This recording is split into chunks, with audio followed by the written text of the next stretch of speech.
Early segment is brought to you by Destination Retirement with Robert Kuhn. Tune in Sunday mornings from 11 to 12 for Destination Retirement with Robert Kuhn, sponsored by Kuhn Capital Partners in Oak Brook. Taking a look at the roads from the Team Hochberg Traffic Center, I'm Sue Aller. Jam-packed on the northbound side of Lake Shore Drive as you head towards Hollywood Avenue, and it is just bumper to bumper on the outbound Kennedy from Montrose Avenue to Harlem Avenue. So it's 37 minutes from the Byrne Interchange to O'Hare. Inbound is 47 minutes. The express lanes inbound slow down by Ohio Street. On the eastbound Reagan Memorial, there's a stall blocking the left lane on the exit ramp for the Tri-State. Stop and go on the Tri-State northbound approaching the Eisenhower. 43 minutes inbound on the Eisenhower from Wolf to the old post office. Outbound is 26. Inbound Stevenson is 38 minutes from the Tri-State to Lakeshore. Outbound is 28. 34 minutes inbound on the Dan Ryan from 95th to the Byrne Interchange. Outbound is 15. This report is a service of Super Shore. Do you own a small business? You need to hear this. A seismic shift is coming. It's time to get Super Shore. Not kind of shore, not pretty shore, not a little shore, but Super Shore. The seismic shift is coming. Super Shore coming soon. Chicago's Morning Answer continues next. But now a check of your forecast from the National Weather Service. Today will be windy with periods of rain tapering off by early afternoon. The high temperature will reach 50 degrees. Tonight, expect low clouds, breezy conditions, and a significant drop in temperature with a few snow showers possible. Be cautious of a quick freeze as the low dips to 12 degrees. I'm meteorologist Jason Caterina on AM 560, The Answer.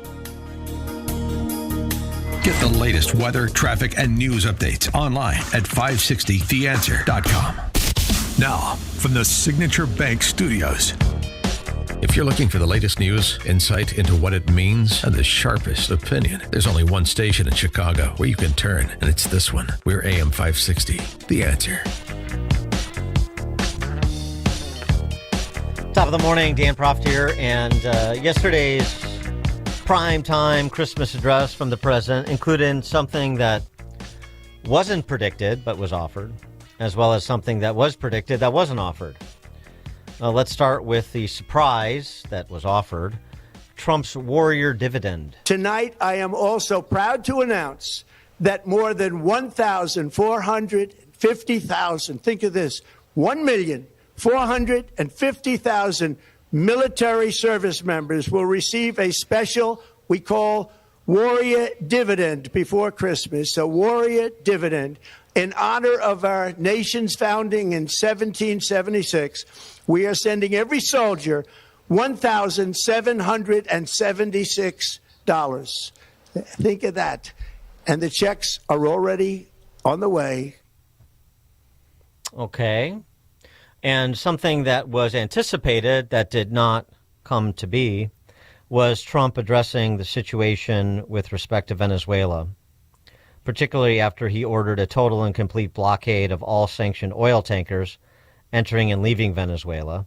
That, of course, the dictator there, Maduro, denounced as warmongering. There was general description of Trump playing the role of peacemaker in his first 10 months in office, in his second term. But there was not a discussion of Venezuela with any specificity in terms of what the plan is, how far the president wants to take this, and how he is going to go about wherever he wants to go. Ari Fleischer, in anticipation, former Bush spokeshuman, Ari Fleischer, in anticipation that Venezuela would be something that was addressed, had this to say prior to the speech in terms of whenever, whether it's in this speech or subsequent to last night's speech, the president at some point has to provide a public case for whatever it is he is trying to accomplish with respect to Venezuela. It seemed pretty clear that he wants Maduro to go, but the lengths to which he is willing to go to affect that outcome. Yeah, I think for most of the American people, everything vis-a-vis Venezuela is unexplained. I don't think the American people understand or know, have probably never even heard of him for the most part, Nicolas Maduro, the president of Venezuela, and what's wrong with him? What's our beef with him? What's our beef with Venezuela? President Trump hasn't explained it thoughtfully to the American people, so it's a lot of tough, knee-jerk action that's pretty good against drugs. I support it. the action against the tankers. In most cases, well, in the case previously, that was under a warrant, and that tanker was an unauthorized tanker. It wasn't even flagged, which is a violation of international law. So he has good reasons, but he's not explaining them. And I think if he wants the support of the American people for another foreign venture, he needs to explain it. And right now, Quinnipiac polling, the American people oppose a war in Venezuela by a 3-1 margin, in part perhaps because of what Ari Fleischer is suggesting. For more on these topics and others, pleased to be joined by Jed Babbin, former U.S. Deputy Undersecretary of Defense and contributor to the Washington Times and the American Spectator. Jed, thanks for joining us again. Appreciate it. Well, good morning. Good morning. So first, the Warrior dividend. Do you like that move? Yeah, I do. I think we have had a lot of people underpaid in the military for a very long time, and I think we really need to make up for that, at least partially, with this Warrior dividend. I have no problem with that at all. It's going to cost a couple of $2 billion, but you know what? That's budget dust in the whole Pentagon budget. That's true. Yeah. No, a little Christmas bonus for our men and women in uniform. That sits well with me too. I concur. So let's move on to more involved topics. The situation in Venezuela, and whether or not you agree with Ari Fleischer's assessment. Well, I agree with some of it. The fact of the matter is we don't have legal authority to seize the drug boats, to attack them, blow them up. That could be done generally under the constitutional authority of the president, but it's gone on for so long that we have the War Powers Act coming into play. Over 60 days, he's got to explain it. He's got to get an authorization to use of military force. I don't think that's really going to happen. As to the blockade, so-called, of the tankers, I think he's made a very good decision. I think we've got a problem with Venezuela, which is not a vital national security question, but it is nevertheless an annoyance and a problem. So seizing the tanker, number one, is a good thing. Blockading the rest of the sanctioned tankers is also a very good thing. And it'll probably kill the Venezuelan oil market in the long term. What do you think in terms of when you said you don't think that he could get an authorization of use of force? Well, why not? Well, I don't think there's unity in the Congress. Number one, he hasn't explained much of anything in terms of what he wants to do. I agree with Ari Fleischer to that extent. But I don't believe that there is enough unity in Congress in any event, whether he explains it or not. Whether Trump explains what he wants to do or not, he's not going to get an authorization to use of military force. I just don't see that there's enough people in the Senate or, frankly, even in the House to go along with that. It's interesting because, I mentioned the opposition to, quote unquote, war with Venezuela, but the flip side of that is the polling that shows the American people supportive of the administration taking out those narco boats because, he at least makes the case, which is fairly straightforward, is these are narco traffickers. They're bringing fentanyl to our shores and other illicit drugs, and we're taking them out before they get here. And that's simplistic enough for people to readily understand and support.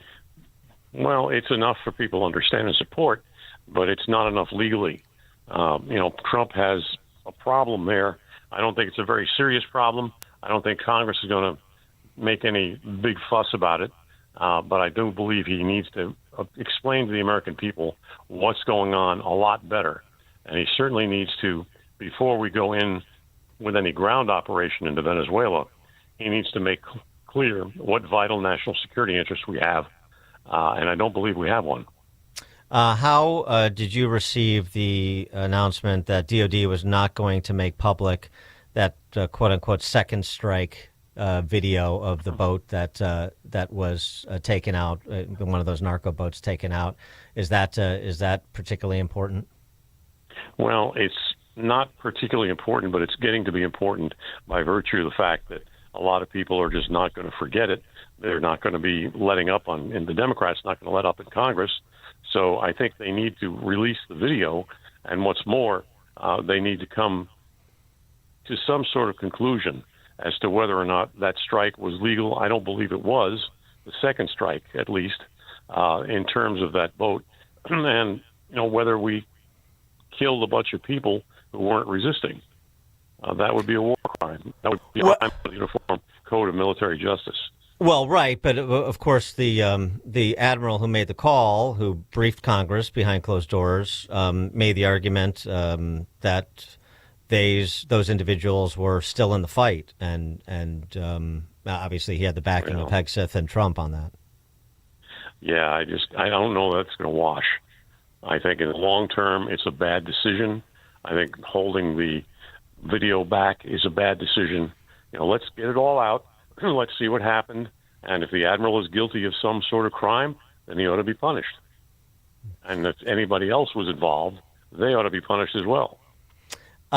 Skipping over to Eastern Europe, the framework for a cessation of hostilities there. I mean, it seems like Trump has gained an understanding that Putin is not interested in peace. There's been a lot more discussion that, including sort of that Vanity Fair interview that Susie Wiles gave, that suggests there's a recognition that Putin has designs on the whole country, and to that point is not interested in any sort of brokered peace deal.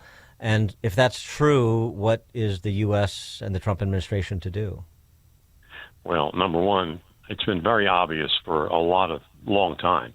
I mean, I wrote back in July, I think, in the Washington Times about the fact that that Putin's philosopher, Alexander Dugin, has basically said, has written, in fact, that if Putin does not reconquer Ukraine, he might as well not bother to try to restore the rest of the Russian Empire. So I don't think Putin is ever going to give up on this. And I think as long as Putin is alive, I don't think this is going to be settled. And I don't think we are doing ourselves a lot of favors in terms of trying to stop the aid to Ukraine. So, in terms of how this plays out in the short term, say the rest of President Trump's term, do you predict this sort of stalemate where things are at present? Well, I don't think there's really a stalemate going on. I think number one, Ukraine is running out of money. They're absolutely up against it in terms of what's going to happen in terms of their being able to purchase weapons and systems and provide the rest of their economy. So I don't think this is going to be a stalemate for very long. Russia is continuing to attack the Ukrainian infrastructure, especially energy, and he's not going to give up on this. So I don't think it's a war of attrition at this point, but there's going to be some sort of a breakthrough at some point soon that we're not going to be able to handle in terms of basically Ukraine just existing on its own.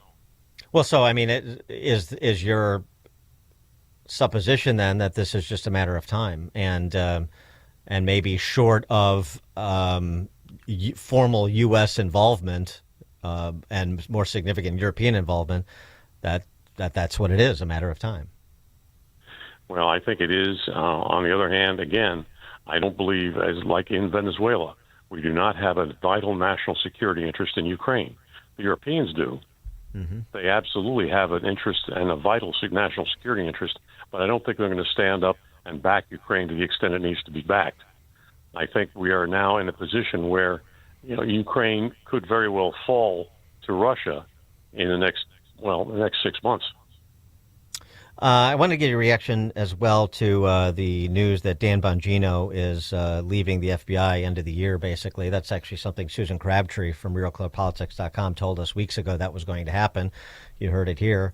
But at the FBI, I know this isn't the FBI has a counterterrorism role, as we saw with the interdiction of that New Year's Eve terrorist plot in California.